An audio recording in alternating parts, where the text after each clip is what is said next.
क्या बोलेंगे? नहीं, और भी टीएमसी होगा। टीएमसी पर कुछ है ही नहीं। कुछ लोग ऐसे हैं जो लुटेरे हैं, राजनीति के नाम पर बिजनेस करते हैं, और 15 साल तो लोगों को धोखा देते रहे हैं।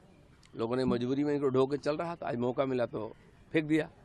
अब वो रास्ता में चिल्ला रहे हैं, आपस में लड़ करके लोगों का थोड़ा सा नज़र खींचने का प्रयास कर रहे हैं। सोमवार को कलकत्ता हाईकोर्ट ने अभिषेक बनर्जी को विदेश जाने से रोका। उन्होंने कहा कि आंखों का इलाज करना है तो पश्चिम बंगाल में सरकारी अस्पताल में कराए, वहाँ व्यवस्था। हाँ, सरकारी हॉस्पिटल के जो दुर्दशा करके रखे हैं। कभी गए हॉस्पिटल कहाँ चलता है?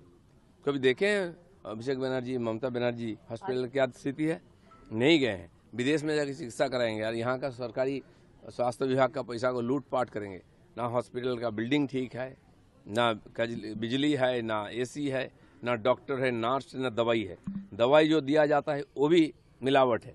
तो लोगों की ये जो हालत करके रखे हैं, आज उसका भी मजा चखे, एक बार जाके देखें सरकारी हॉस्पिटल में ट्रीटमेंट कैसा होता है। कल दादा पार्लियामेंट के बाहर में देखा गया कांग्रेस जनता पार्टी का विरोध, वहाँ पुलिसों ने डंडा बरसाई है, लेकिन वो लोग कह रहे बेआईनी से वो लोग घुसने की कोशिश कर रहे थे। नहीं, एक जो उत्पात करने वाले कुछ लोग हैं ना, इन लोग भेष बदल करके बारी बारी में आते हैं।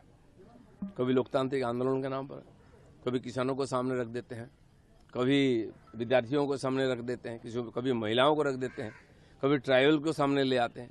ये सब नाटक बहुत दिन से देख रहा है देश, और ऐसा करके देश को पीछे ले जाना, विदेशी शक्तियों की ये लोग कठपुतली बन करके देश में उत्पात मचाते हैं। ये भूल गए हैं कि बीजेपी की राज है, बीजेपी की सरकार है। माननीय गृह मंत्री, माननीय प्रधानमंत्री, इनकी एडमिनिस्ट्रेशन में कोई ऐसा नहीं चलेगा। आपका अगर हक की बातें करें, विद्यार्थी आके करें, पीछे ये लोग जो आंदोलनजीवी क्यों घुस जाते हैं सब जगह, इसे सब एक्सपोज है। अब इनके अंतिम समय आई है। आज पश्चिम बंगाल में हाई वोल्टेज रहेगा, कांग्रेस इस तरफ और दूसरी तृणमूल कांग्रेस। कोई वोल्टेज नहीं है, सब लो वोल्टेज है। किसी का अस्तित्व ही नहीं है पार्टी का। एक खाली अस्तित्व दिखाने के लिए प्रोग्राम हो रहा है। शहीदों को सम्मान करना है तो समाज करेगा, किसी का बपोती नहीं है। এদিকে দেখা যাচ্ছে বিদ্রোহী তৃণমূল এবং কালীঘাট তৃণমূল দুই তৃণমূলই শহীদ দিবস পালন করছে, কি বলবেন? দেখুন, তৃণমূলের এটা রেসিপি, এই করে একদিন দোকান চলেছে, অন্যের কাছ থেকে ছিনিয়ে নিয়ে এসে শহীদ দিবস পালন করে পুরো রাজনীতি হয়েছে। শহীদরা না মর্যাদা পেয়েছে, না শহীদের পরিবার তার কোনো সুবিধা পেয়েছে। শহীদদের প্রতি যে ঘোষণা করা হয়েছিল ক্ষতিপূরণ কোর্টের থেকে, সেটাও লুট হয়ে গেছে। তো সেই জন্য যারা শহীদদের নিয়ে এরকম ছিনিমিনি খেলেছে, তাদের আর শহীদ দিবস পালন করার অধিকার নেই। শহীদদের প্রতি সম্মান সবাই দেখাতে পারে। তাই আমাদের বিধানসভা চলাকালীন মাননীয় মুখ্যমন্ত্রীর আর অনুরোধে স্পিকার 2 ঘন্টা ছুটি দিয়েছেন, 12টা থেকে 2টো, যে যারা যারা শহীদ তর্পণ করতে চান, সম্মান জানান, তারা শহীদদের সম্মান জানাবেন। সেই জন্য আমরা ছুটিও দিয়েছি। তো সেই জন্য এই যে শহীদ দিবসের যে একটা দাদাগিরি, সারা কলকাতা জাম করে দিয়ে ডিম ভাত খাওয়ার উৎসব ছিল, সেটা আবার বন্ধ হওয়া উচিত। আজ কালকে দেখলাম এখনো পর্যন্ত সারা রাত যেটা কালীঘাট তৃণমূলের পক্ষ থেকে দেখলাম, মমতা বন্দ্যোপাধ্যায়, অভিষেক বন্দ্যোপাধ্যায়, কালীঘাট তৃণমূলের নেতৃত্ব, তারা সারা এখনো পর্যন্ত ওই মঞ্চের সামনে বসে আছেন, তদারকি করছেন। কি ঠিকই আছে, তদারকি করে কি হবে? লোক আসা চাই তো। তার কর্মীরা আজকে পার্টি ছেড়ে চলে যাচ্ছে, এমপি চলে যাচ্ছে, এমএলএ চলে যাচ্ছে, যে পার্টির কার্যালয়ে চলে গেল, যে পার্টির অ্যাকাউন্ট বন্ধ হয়ে গেল, পার্টির আছেটা কি?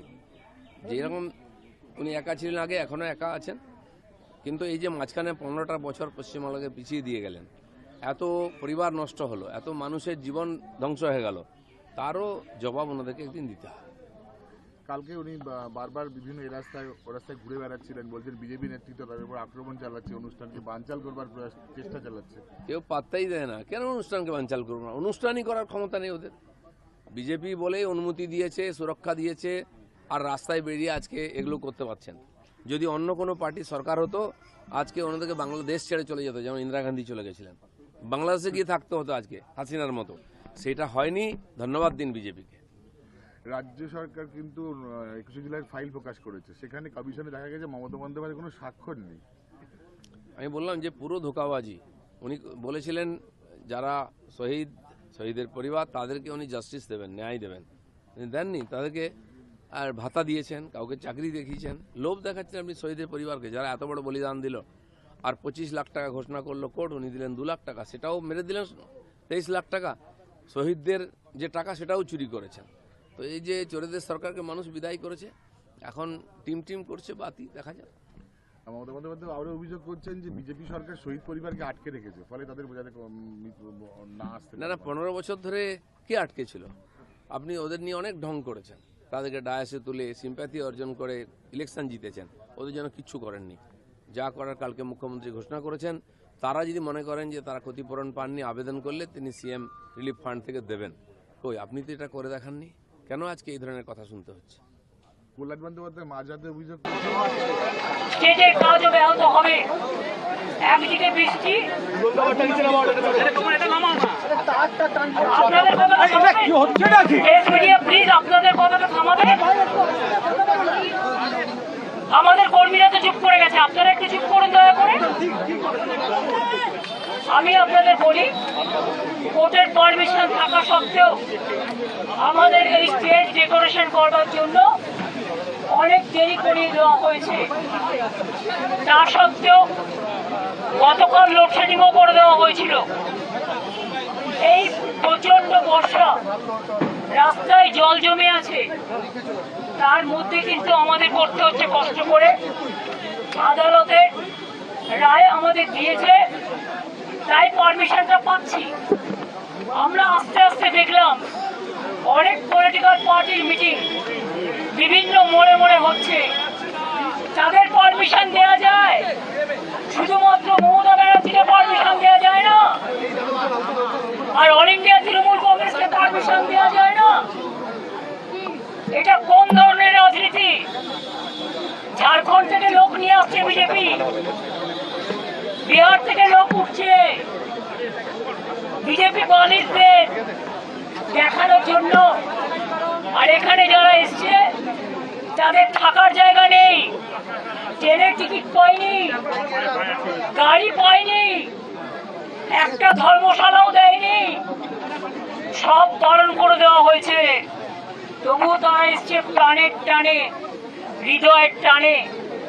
আমি সবাইকে বলবো, যারা তৃণমূল কংগ্রেস তৈরি করেছেন 98-এর 1 জানুয়ারি, 97-এ আউটডোর মিটিং এর পরে, তারা সবাই ভাই নো স্লোগান, আইদার আপনারা স্লোগান দিন, না আমি চলে যাই। আপনাদেরকে স্লোগান দিতে বলেছি? আমি যে কথা বলছিলাম মাইকে শুনতে পাচ্ছি না, আসলে মাইকের একটা আমাদের ভুল হয়ে গেছে, যেটা একটা হ্যান্ড মাইক রাখা উচিত ছিল। এত ঝামেলার মধ্যে আর পুলিশ কথায় কথায় এত ব্যারিকেড করছে যে এরা মাথা ঠান্ডা করে কাজটা পর্যন্ত ঠিক মতো করতে পারছে না। তা সত্ত্বেও আমি তাদের ধন্যবাদ জানাচ্ছি যে তারা করছেন। আমি আপনাদের বলবো, বেশ যদি চিৎকার করেন আমি কিন্তু স্টপ করে দেবো, কারণ আমার কিন্তু কোনো আপনাদের কাছে কথা বলার কোনো দায়বদ্ধতা নেই, আমি বলিও না আজকাল। আমি আপনাদের কাছে বলবো, আমরা যারা তৃণমূলটাকে বুকে করে রক্ষা করেছেন এবং এই শহীদ দিবসের দিন বহু রাজনৈতিক দলে, অন্যান্য রাজনৈতিক দলের অনেক কর্মী, অনেক সম্প্রীতি পরায়ণ মানুষ, অনেক সংস্কৃতি পরায়ণ মানুষ, অনেক সাধারণ মানুষ এই দিনটা ধর্মতলায় যেতেন। আমরা ধর্মতলায় পারমিশন চেয়েছিলাম, দেওয়া হয়নি। আমরা রেড রোডে চেয়েছিলাম, দেওয়া হয়নি। আমরা মেয়র রোডে চেয়েছিলাম, দেওয়া হয়নি। আমরা ডরিনা ক্রসিং চেয়েছিলাম, দেওয়া হয়নি। 7 দিন রেড রোড বন্ধ করে জোগাড় প্যান্ডেল করা যায়, সাধারণ মানুষকে যাতায়াত করতে না দিয়ে, আর একদিন যদি আমরা বছরের একটা প্রোগ্রাম, এই প্রোগ্রামটা যা 40 বছর ধরে হয়ে আসছে, যদি পারমিশন পেতাম, কোন মহাভারতটা অশুদ্ধ হতো। এবং পরিষ্কার বলছি, যারা বলছেন না থাকবেন নাম, না থাকবে নিশানা, তাদের বলি এটা গদ্দারদের বলুন, আমাদের বলবেন না। তার কারণ আমরা ছিলাম, আছি, মানুষের সাথে থাকবো, কর্মীদের সাথে থাকবো।